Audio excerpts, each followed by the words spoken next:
Buat publik terkejut, Jairo Riedewald dan Miliano Jonathans bakal susul Kevin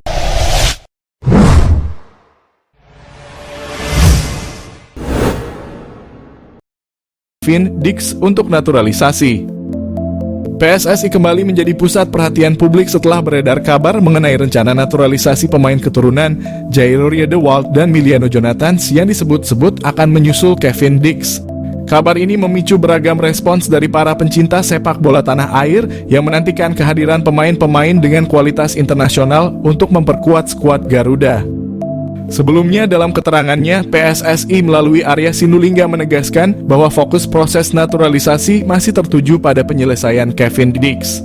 Namun diketahui kini Kevin Dix telah resmi WNI pada 8 November 2024 lalu. Kevin Dix memang menjadi salah satu pemain yang sudah lama diincar untuk memperkuat lini belakang timnas Indonesia, khususnya dalam menghadapi kompetisi internasional yang akan datang.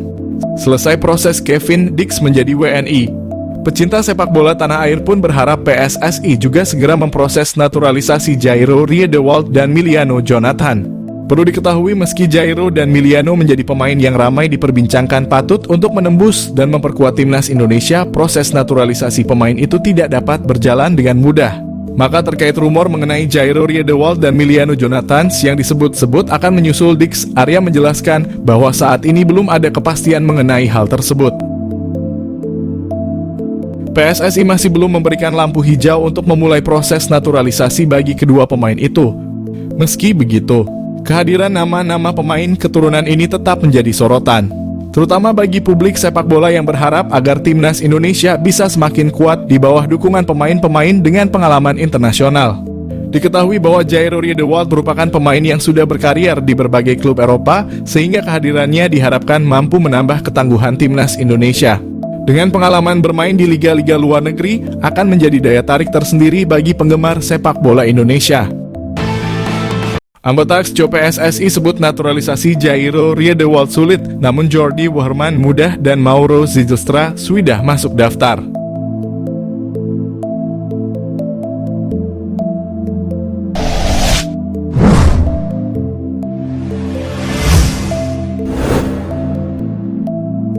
Arya Sinulinga, anggota Exco PSSI, memberikan tanggapan terkait rumor naturalisasi 3 pemain keturunan, Jairo Riedewald, Jordi Wehrman, dan Mauro Zijlstra. Arya menjelaskan bahwa saat ini PSSI belum memiliki rencana untuk menaturalisasi Riedewald, yang bermain untuk Royal Antwerp di Belgia setelah sebelumnya menghabiskan 7 tahun di Crystal Palace, termasuk bermain di Premier League. Selain itu, Arya juga mengungkapkan bahwa PSSI tidak sedang memproses naturalisasi Jordi Wehrman. Wehrman adalah gelandang dari Madura United yang berasal dari Belanda dan sebelumnya sempat menyatakan keinginannya untuk membela timnas Indonesia. Namun, Arya menegaskan bahwa proses tersebut belum berjalan. Arya memberikan informasi terbaru mengenai proses naturalisasi Mauro Zijlstra. Pemain depan dari FC Volendam U21 di Belanda ini telah terdaftar dalam proses tersebut. Akan tetapi dokumen-dokumen yang diperlukan masih dalam tahap pemeriksaan lebih lanjut oleh pihak yang berwenang. Saat ini PSSI sedang memproses naturalisasi untuk pemain keturunan asal Belanda lainnya yang akan bergabung dengan timnas Indonesia. Pemain tersebut adalah Ole Rommenje. Proses ini merupakan bagian dari upaya PSSI untuk memperkuat tim nasional dengan pemain berbakat dari luar negeri yang memiliki ikatan dengan Indonesia. KNVB Kempes dan para jebolan yang dicomot timnas Indonesia. Timnas Indonesia kini dipenuhi talenta-talenta hebat keturunan Belanda yang digembleng lewat KNVB Kempes. Terbukti pengaruh didikan KNVB Kempes itu banyak hasilkan pemain berkualitas. Meski pernah dijajah lama, kini Republik Indonesia berhubungan baik dengan Belanda. Pasalnya, negara para company itu ternyata banyak memberikan sumbangsih nyata pada negeri ini soal sepak bola. Sebelumnya perlu kalian ketahui bahwa dari beberapa pemain yang keturunan yang dinaturalisasi PSSI, tak semuanya merupakan jebolan KNVB Kempes. Pemain seperti Jay Idzas, Nathan Chu Aon, Saine Patinama, dan Rafael Struijk bukanlah jebolan KNVB Kempes. KNVB Kempes merupakan kompleks pelatihan milik Federasi Sepak Bola Belanda yang ada di kota Zeist. KNVB Campus bisa disebut sebagai otak dari perkembangan sepak bola yang ada di Belanda. Inilah yang menjadi pusat eksperimen di mana KNVB bisa melakukan riset untuk membuat inovasi baru dalam sepak bola. Dalam bekerja, mereka akan berkolaborasi dengan berbagai universitas ataupun pihak-pihak terkait dalam pengembangan sport science demi meningkatkan kualitas pemain. Selain pengembangan sport science, KNVB juga punya liga yang terstruktur dan berjenjang dengan jumlah 10 kasta. Dari jenjang liga yang terstruktur dapat menjamin jam terbang para pemain muda di Belanda. KNVB ingin memastikan bahwa seluruh pesepak bola di negeri kincir angin berhak memiliki jam terbang yang cukup sedari muda.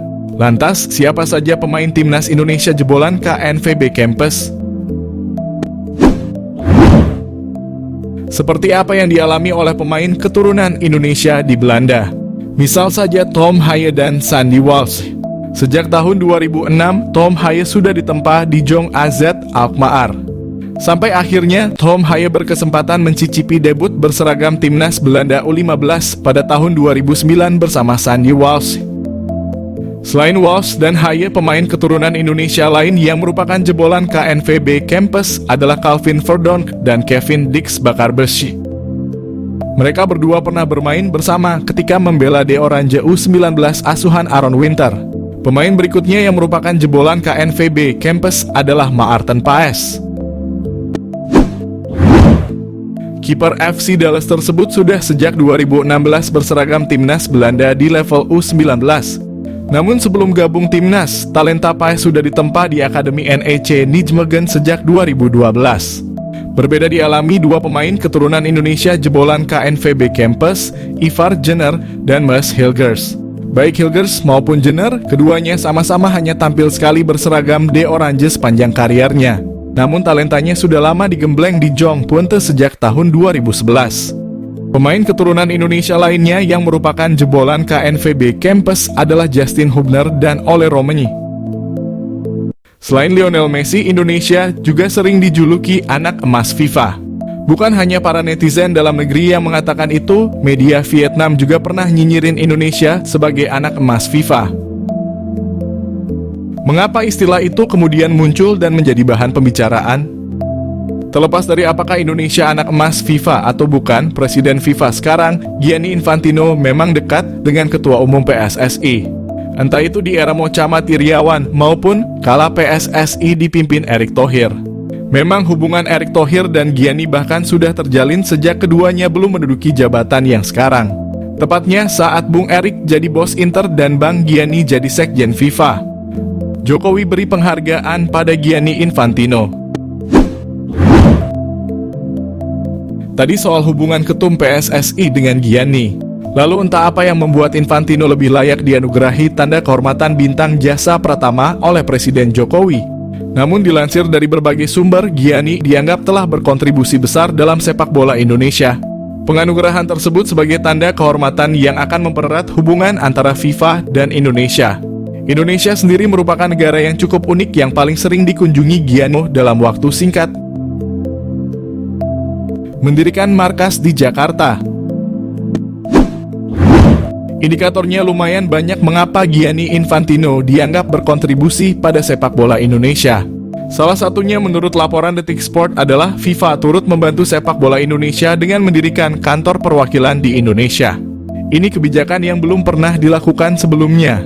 Hanya di era Gianni Infantino, FIFA membuka markas di negara lain dan itu di Indonesia. Negara yang bahkan masih bermimpi lolos ke Piala Dunia. Mengutip Bola Sport, alasan mengapa FIFA berkantor di Indonesia adalah demi membantu transformasi sepak bola Indonesia pasca tragedi Kanjuruhan. Infantino juga mengatakan bahwa Indonesia adalah negara penting di Asia Tenggara yang mana penggemar sepak bolanya nomor 1. Hukuman FIFA yang tidak berat. Semenjak FIFA menjadi mainan Gianni Infantino dan ia sering terlihat bersama Ketua Umum PSSI, baik era Iwan Bule maupun Erick Thohir, Indonesia beberapa kali terhindar dari sanksi berat. Misalnya saja dari tragedi Kanjuruhan. Indonesia dalam hal ini PSSI tidak mendapat hukuman yang berat dari FIFA. Padahal tragedi Kanjuruhan meregang tak kurang dari 135 nyawa.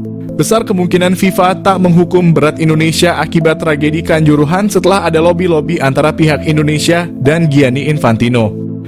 Bahkan komunikasi itu melibatkan Presiden Jokowi dan Menteri BUMN, Erick Thohir, yang waktu itu belum rangkap jabatan menjadi ketum PSSI.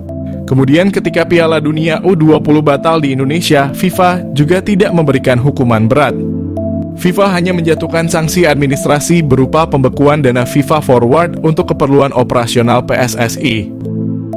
Ajaibnya, meski diberi sanksi administrasi oleh FIFA akibat batal menggelar Piala Dunia U20, tak berapa lama, sekitar 3 bulan kemudian, Indonesia malah ditunjuk menjadi tuan rumah Piala Dunia U17, memenangkan sengketa Maarten Paes. Hubungan PSSI dan FIFA boleh jadi memang sangat rekat. Lihat saja kemarin dalam kasus Maarten Paes, FIFA sejatinya menolak banding Indonesia untuk memindahkan Paes dari KNVB ke PSSI. Oleh karena itu pihak Erick Thohir mengajukan banding ke Pengadilan Arbitrase atau CAS. Lama sekali sidang Maarten Paes. Bahkan jadwal sidang tak kunjung keluar. Di tengah proses Paes yang tak kunjung menemui hilalnya, Erick bertemu Presiden FIFA. Setelah pertemuan itu belum genap sebulan, Paes sudah bisa membela timnas Indonesia. Jadi, apakah Indonesia memang anak emas FIFA? Kita tidak akan tahu sampai FIFA sendiri memberi pernyataan bahwa Indonesia memang anak emas mereka.